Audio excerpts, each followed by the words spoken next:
Yesu ahimbazwe cyane.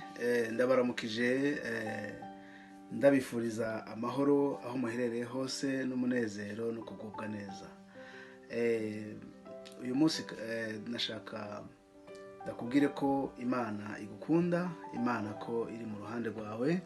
Uyu munsi nashaka ko umenya ko Imana atana rimwe irigera cyangwa izo kwigera guta, nubwo wabona kuri mu bibazo byinshi, nubwo ushobora kuba uri mu bintu udasobanukiwe pour le moment, ariko nashaka ndakwibutse ko Imana iri kumwe nawe, kandi igituma iri kumwe nawe uraza kubibona uyu munsi, kuko Imana irashaka kukwibutsa ukuntu ukwiye kwitwara, ukuntu ukwiye kumenya, ukuntu ukwiye kugenda, ukuntu ukwiye gukora, ukuntu ukwiye kwiyumvira, kugira ngo wibuke ko Imana by'ukuri iri kumwe nawe, kugira ngo wibuke ko Imana iri kumwe nawe kabisa, mu byawe no mu bawe, ndetse no mu migambi yawe yose. Imana iri kumwe nawe kandi iri mu ruhande rwawe. Wewe uyizera, wewe uzi ko iriho kandi uzi kwikora. Nagenda kwibutse ko Imana isengesho ryawe iraryumva, Imana ibyifuzo byawe irabibona, kandi yiteguye igihe cyose guhora iri mu ruhande rwawe, yiteguye igihe cyose guhora igendana nawe, ikorana nawe, ubyemereye, haba mu buzima bwawe bwo muri rusange bw'umuryango wawe, haba muri business zawe, haba muri mu kazi, mu buzima professionnel. Imana irashaka kukwibutsa ikintu kimwe, kugira ngo ube sure, kuko iyo utari sure sometime twicwa no kutamenya. Iyo utari sure ntunamenya ko, ntunarealizinga ko Imana by'ukuri iri kumwe nawe. Ariko uyu munsi Imana irashaka kukwibutsa, maze numara kubyibuka ukabikora, ukabishira mu ngiro, Imana izakwereka ko iri kumwe nawe, kandi iraguhamisha ko igihe cyose ugendana nayo, ubana nayo. Mwene data, uyu munsi nagira ngo tuganire ku ijambo no kwita ubuhanura, ariko biciye mu ijambo ry'Imana. Nkuko nabivuze, yaba ari impanuro muri ministeri ya irembo ry'ijuru, haba muri impanuro za dans la vie sociale, zose zizoba basé sur la parole de Dieu, kuko niho honyene bigira sense, kuko ikintu cyose kiri kibaze ku ijambo ry'Imana nico kiba gifise sense, nico kiba gifise agaciro. Uyu munsi rero umutwe w'ijambo Imana yashatse ko tuganira ni ijambo ryitwa ngo ushire Imana imbere mu bintu byose bikuzengurutse. Ushire Imana imbere mu bintu byose bikuzengurutse aho uri hose, maze uzosobanukirwa ko Imana mu rusange iri kumwe nawe. Imana igihe cyose yagendana nawe, Imana mu gihe cyose iri kumwe nawe muri byose. Mwene data, dusomye mu ijambo ry'Imana muri Matayo 10 umurongo wa 37, taravuga ngo ukunze se canke nyina akabandutisha ntaba ankwiye, kandi ukunze umuhungu wiwe canke umukobwa wiwe akabandutisha ntaba ankwiye. Amen. Ibyo bisobanuye iki? Bisobanuye ngo Imana iraguhezagira, Imana iragukunda, kandi Imana irifuza ko nawe uyikunda. Ni nkuko bisanzwe mu buzima bwa misi yose, iyo umuntu agukunda nawe abashaka ko umukunda. Iko niko bimeze, turabizi igihe nawe. Iyo umuvyeyi yakwibarutse nawe aba expectinga ko umukunda kandi umuba hafi. Imana nayo irifuza ko umenya ko yagukunze, kandi ko yaguhaye ubwo buzima ufise, yaguhaye ibyo bintu byose bikuzengurutse, yaba ubutunzi bufatika, yaba ubutunzi mu buryo bwa famille, yaba abana se, ubutunzi bufatika mu bigenda n'ibitaboneke, n'ibyo abantu benshi batabona, ubuzima bwiza, amagara meza, Imana yarabiguhezagije. Nayo rero irifuza ko wibuka ico kintu, maze nayo ukayishira imbere mu buzima bwawe. Akenshi iyo duhuye n'ibibazo mu buzima bwacu bwa misi yose, turazazanirwa, ugasanga umuntu arirukanga akata ijya nino, agashakisha solution mu bantu, ariko akibagira ko Imana nayo iri ruhande rwiwe kandi iri hafi yiwe. Akibagira ko ayihamagaye umwanya wose Imana imwitaba kandi ikamutabara. Ibyo rero biradindiza kugira ngo uzamenye ko Imana iri kumwe nawe, cyangwa umenye ko iri Imana igendana nawe, bizokudindiza kuko uzotakaza umwanya uja kurondera ubufasha mu bantu, utarondera ubufasha mu bantu, aho guhamagara Imana yawe kandi yama iri tayari kugutabara. Imana rero irashaka kuyishira imbere mu kazi kawe, uyishira imbere mu muryango wawe. Igihe cyose ubyutse mu gitondo ukayishira imbere umunsi wawe na porogaramu yawe yose ukayishira imbere, mu bana bawe ukayishira imbere. Uyu munsi mwene data, abana b'abantu bakunda gushira focus cyangwa gushira umwanya kumugisha, ariko bakibagira uwutanga umugisha. Uyu munsi Imana irahezagira abantu bakaronka abana, maze urukundo bakarushira ku bana cyane ku buryo bibagira uwatanze abo bana, uwabahaye abo bana. Imana rero irashaka yuko uyishira imbere maze ukayirutisha ibyo byose ubona bigufitiye agaciro, kuko niyo iba yabiguhaye. Iki gihe ibintu byinshi mu bantu ntibigenda, businesses ntizigenda, social life mu buzima bwa misi yose, muri famiye ntibigenda neza. Kubera iki? Nuko abantu bacuritse ibintu ko byagomba kugenda. Bobo abantu twita kumugisha, ariko tukibagira uwutanga umugisha. Uyu munsi umuntu agiye no gusenga, ntasenga ngo arabe uwutanga umugisha, ahubwo agenda fokusinga ku mugisha yifuza. Uyu munsi rero Imana irashaka ngo uhindukize ibyiyumviro byawe n'ibitekerezo byawe, ahubwo wishiremwo kwiyumvira utanga umugisha ahubwo kurusha umugisha ugiye gusaba. Abo bana Imana yaguhaye ntubarutisha Imana yabaguhaye. Uwo mutungo ufatika abandi badafise wowe ufise, benshi badafise wowe ufise, ntuwuritishe Imana, ahubwo ubishira inyuma cyane yawe y'Imana, maze imbere yawe hashira Imana. Igihe cyose uzoshiterwa n'ingorane, igihe cyose uzogira ikibazo, haba muri business yawe, haba muri friendship yawe, haba ndetse no muri famiye yawe, mu rugo conjugal, mu buzima conjugal, nturabe uwo mugisha uri kumwe nawe, ahubwo urabe uwaguhaye umugisha, waguhaye guhura n'uwo mugore, waguhaye guhura n'uwo mugabo. Niwe soko ryo kuja kubaza iyo habaye ikibazo cababayemwo hagati aho. Donc igihe cyose hariho abantu iki gihe, uyu munsi umubwiye ngo kuja gusenga Imana avuga ati oya ndafise container zihava ziza. Uyu munsi umubwiye kuja gusenga Imana avuga ati umwana wanje ariko arakorora, uyu munsi singenda, na samedi na dimanche prochain usanga ntagiye, umwana wanje yavuze ngo ntameze neza mu nda. Ugasanga ahubwo umwana kubereye ikigusha, cyangwa se ubwo butunzi bwawe, iyo commerce yawe ikubereye ikigusha, cyangwa se umugabo wawe akubereye ikigusha, cyangwa umugore wawe akubereye ikigusha, kuko hari byinshi akubuza ureka kuja gukora kubera kumwitaho, ariko kibagira uwamuguhaye, uwatumye muhura. Uyu ahubwo niwe uza kwitaho, nawe akaca yitaho uwo yaguhaye, kuko aramukunda kukurusha kandi amuzi neza kukurusha. Imana rero uyu munsi irashaka ko uhindura ibyiyumviro, uhindura imigendere yawe, mu bikorwa wakoraga, mu bintu uko mu nshuti zawe wari ufise, mu byiyumviro byose wowe ufise, ushira Imana imbere yawe.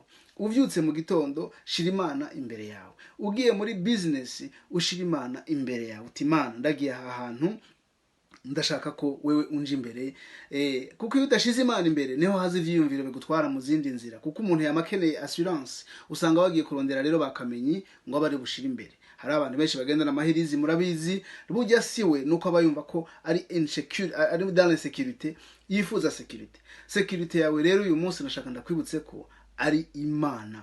Imana uyeretse gahunda zawe zose kayishira imbere. Uti Imana ndagusavye unje imbere, data mwiza ndakwinginze aba bana ubanyigira imbere, umpe kubarera, umpe ubwenge bwo kubarera, business zanje umpe gukora. Mana ndagushiza imbere, uko biri kose ni wowe wabimpaye, nta n'ikindi cyo kunkurako. Imana imaze kubona ko uri conscient cyangwa uri consciente yuko ari we agomba kuja imbere, ariwe ashizwe imbere y'ibintu ufise, ibintu byawe byose biragenda neza. Iyo ugiye kurondera nk'akazi, don't panic, ntugire ikibazo. Webwira Imana uti Imana ndagusavye untangira imbere, unyitangira imbere kuri uriya mu directeur. Mu gishingo cyo kwiyumvira uwundi muntu, uncle cyangwa umuntu azinanye na so cyangwa na nyoko, cyangwa azinanye na mwene wanyu, cyangwa mu bipfa ibintu nyene bipfuye, oya iyumvire Imana yawe. Uti Imana ndagiye kurondera akazi hajya ahantu, ndagusavye unje imbere, abari wewe umvugira. Imana irabikora kandi akazi kawe urakaronka. Ewe ikintu cyose uko wifuza. Ijambo rero ry'uyu munsi yashatse ko wibuka ko ariyo igomba gushigwa imbere. Ntucurike ibintu ko bigomba kugenda, ntushire umwanya wawe kumugisha wahawe, ariko ushire umwanya wawe kuwaguhaye umugisha wabonye. Uyu munsi rero ndakwifurije kuhindura ibyiyumviro byawe, ndakwifurije guhindura imigendere yawe, ukuntu wiyumvira, ukuntu wasenga, ukuntu ukuntu wapanga gahunda zawe. Muri gahunda zawe zose, muri agenda yawe wamushira ko number 1 Imana. Mu kintu cyose ugiyemwo ubwira Imana uti ndagusavye unje imbere, data ndakwinginze unje imbere, ngiye kubonana n'umuganga ariko ntavyazi kuko ni wowe uzi kurusha, unje imbere, ngiye gusaba akazi ku mudirecteur, ndakwinginze unje imbere. Eka ikintu cyose ni washira Imana yawe imbere, ni washira Imana yawe imbere. Nugiye no muri examen ntutumutwe ngo reka ndabe nyene ntrisha, ndabe professeur runaka ndamuhakwe ko cyangwa se ndamuhe giturire kugira ngo anyibira amanota. Oya, be confident, uvuga uti Imana ni wowe wampaye, ni wowe wandemye, kandi ubwenge mfise ni wowe ubuzi, icyo nshaka urakizi, ndakwingiza unje imbere muri examen. Data mwiza, untangira imbere, unyigishe, unkoreshe, ni wewe nshize kwibyizigiro. Examen yawe urayipasa neza, utashanga kuona unabarikiwa, utashanga kuona resultats zinakuwa atafaveur. Donc Imana rero niyo dukwiye gushira imbere. Nivyo ndakwifurije kuri uyu munsi, uhere kuri uyu munsi wa gatatu ushira Imana imbere yawe y'ibintu byose ugiye gukora. You gonna see, you gonna tell me isho uzobona, kuko umaze guhindura iyo nyifato n'ingendo, Imana nayo izokwereka yuko hari ikintu washitse ko, hari ikintu wibagiraga ariko wakibutse, kandi nayo izokuhezagira mu buryo budasanzwe, izokuvugira, izoguproteja, izoguhezagira utangare, izogutera iteka aho uzobwiye hose, kuko uzoburi kumwe n'umwami w'abami. Nuko Imana iguhamugisha, iduhana umugisha, iguhezagire, kandi wame wibuka ko uri dans la sécurité igihe cyose ushize Imana imbere yawe. Evangeliste Willy, your brother. Ndabaramukije, kandi nkaba ari séance ya kabiri canke inyigisho za kabiri kuri teme ya ushire imbere Imana yawe muri byose bigukikije. Ubundi seri ya mbere yari yo kuvuga ko ari principe Imana yifuza yuko uyishira imbere mu byawe no mu bawe, aho uri hose, haba mu kazi, haba ndetse no mu muryango, eka muri byose na hose.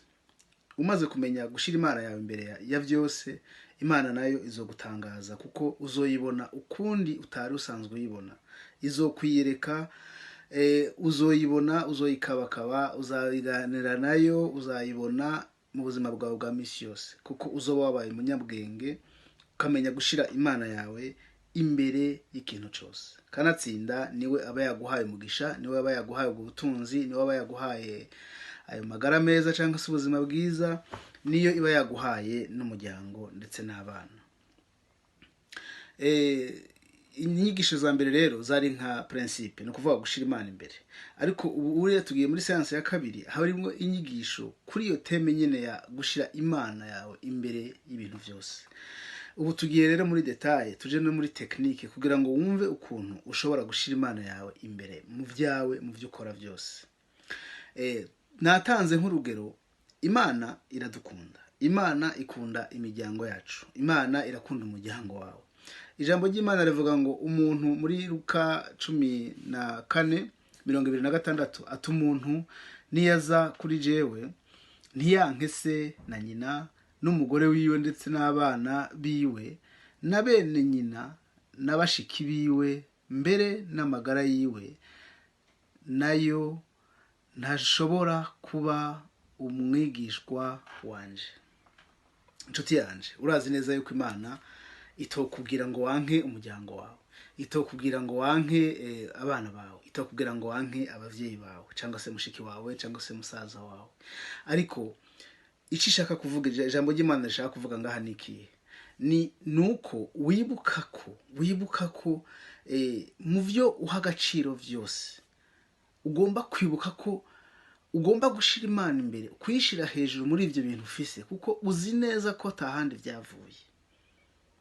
Imana yari irifuza ko tuba abantu bari conscient canke consciente, tukamenya ko abo bana nubwo tubafise, dufise uwabaduhaye tugomba gushimira.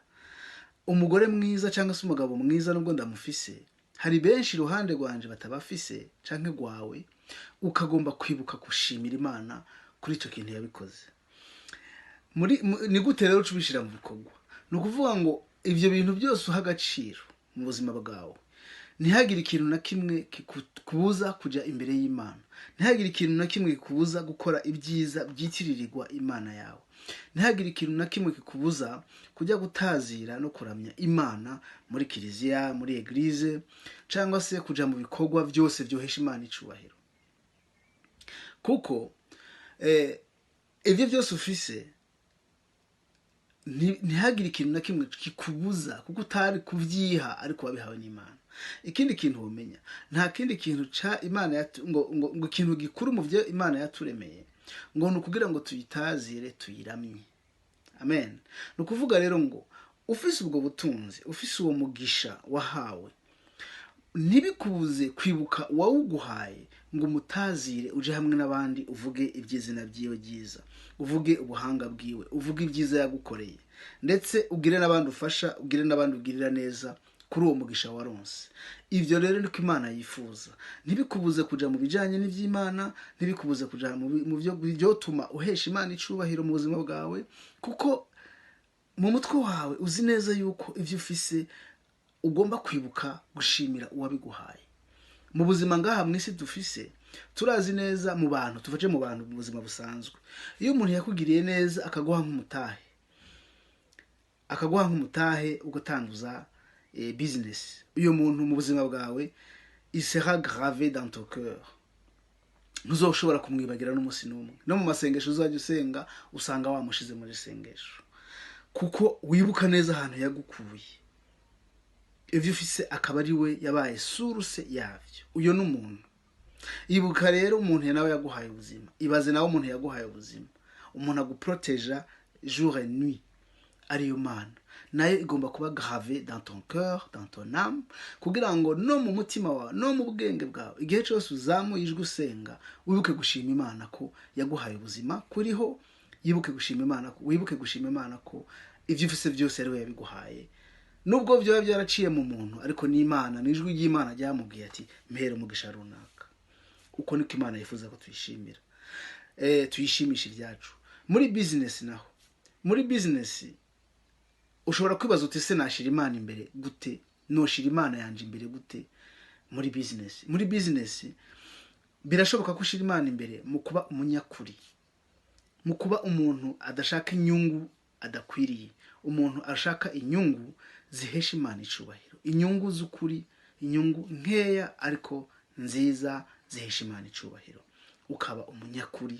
Ivyo navyo biratuma Imana ishigwa hejuru, kubw'ivyo ukabona umugisha utasanzwe ukuzako, ukagurisha aho abandi batagurisha, ugatangara. Mu kazi ukagaragaza kuba umunyakuri, ukanka injustice, ukanka akarenganyo, ukaba umuntu afasha bose, akorera bose, aserva bose, ukaba umuntu serviable, kandi ukabikora mu izina ry'Imana, mu izina ryo muri business birashoboka ko ushira Imana imbere mu kuba umunyakuri, mu kuba umuntu adashaka inyungu adakwiriye, umuntu ashaka inyungu zihesha Imana icubahiro, inyungu z'ukuri, inyungu nkeya ariko nziza zihesha Imana icubahiro, ukaba umunyakuri. Ivyo navyo biratuma Imana ishigwa hejuru, kubw'ivyo ukabona umugisha utasanzwe ukuzako, ukagurisha aho abandi batagurisha, ugatangara. Mu kazi ukagaragaza kuba umunyakuri, ukanka injustice, ukanka akarenganyo, ukaba umuntu afasha bose, akorera bose, aserva bose, ukaba umuntu serviable, kandi ukabikora mu izina ry'Imana, mu izina ryo guhesha Imana yacu icubahiro. Ni muri iyo nzira Imana yifuza ko uyihesha icubahiro, uyishira imbere muri byose, mu rugo rwawe, muri famiye yawe, ube umuntu toujours aharanira kurondera amahoro mu muryango, ube umuntu toujours aharanira gushaka reconciliation ahabaye ibibazo, ube umuntu ababara abandi, ube umuntu w'akarorero, ube umuntu avuga ibyiza, yatura ibyiza, atabibi yatura, agwanira ko abantu baja hamwe, agwanira ko abantu bamenya Imana, ndetse ukanavuga n'ubutumwa ukabwira Imana umuryango wawe utayizi, ukaba umuvugabutumwa, ugashingira intahe iby'Imana yagukoreye. Aho ni mu muryango wawe, kugira ngo n'umuryango wawe bakubonemwo uwo munyu, bawifuze ndetse no kuwujyako. Ube umunyakuri, ureke kubesha, ube umuntu w'akarorero mu byiza, ube umuntu koko umuntu wese yo kwifuza kumera nk'uko ameze. Kuko imiryango y'iki gihe yamaze gusambuka, abantu benshi ntibacumvikana, habura ku buryo usanga no mu muryango habura n'umwe bavuga ati ndemeye kuba akarorero, ku buryo usanga ari nka sacrifice niniya cyane uba ukoze iyo wemeye kuba umusacrifice, ukisacrifiya, ukavuga uti ndashaka kuvuga ukuri, ukabona ko ari ikintu infaisable, ko ari ikintu inimaginable. Pourtant kirashoboka, kuko iyo ufite Imana muri wewe, Imana iragushoboza. Iyo uyishize imbere muri izo probleme zibazengurutse, Imana iraza ikaguha izindi nkomezi n'imbaraga, ikaguha n'ubwenge na sagesse yo kugira ngo ube source y'amahoro mu muryango wawe, yaba n'umugabo wawe, yaba n'umugore wawe. Ukama umuntu tujuri yiteguye gusaba imbabazi. Hari n'igihe usaba n'imbabazi n'ikintu utakoze, kugira ngo gusa ube umwe ashobora gukreya terrain cyangwa platform y'amahoro mu muryango. Nshuti yanje, ndakwifurije rero kuba umwe mu bo abandi borabira ko, haba mu kazi, haba mu kwizera, haba mu byo muri eglise. Muri eglise ukaba umuntu agwanira amahoro, ukaba umuntu avuga ukuri, ukanka uburiganya, ukanka ku bya esprit za munyankire, ukanka ibintu by'akarenganyo, ukavuga ukuri kw'Imana, ukavuga ukuri maze ukigendera. Ibisigaye Saint Esprit araza akikorera ibisigaye. Harigera n'igihe abantu basigaye batinya kuvuga ukuri, de peur que aba umwansi w'abandi. Oya, ahubwo wemere ube umwansi w'abandi, ariko ube umukunzi w'Imana, ube proche y'Imana. Ariko ico gihe nta kindi kizobigushoboza, nuko uzoba wemeye gushira Imana imbere ya byose, ukavuga uti Imana, muri iyi conflit ndashaka umperekeze, ibyo nza kuvuga mu byose aba ari wowe bimpumekeramo.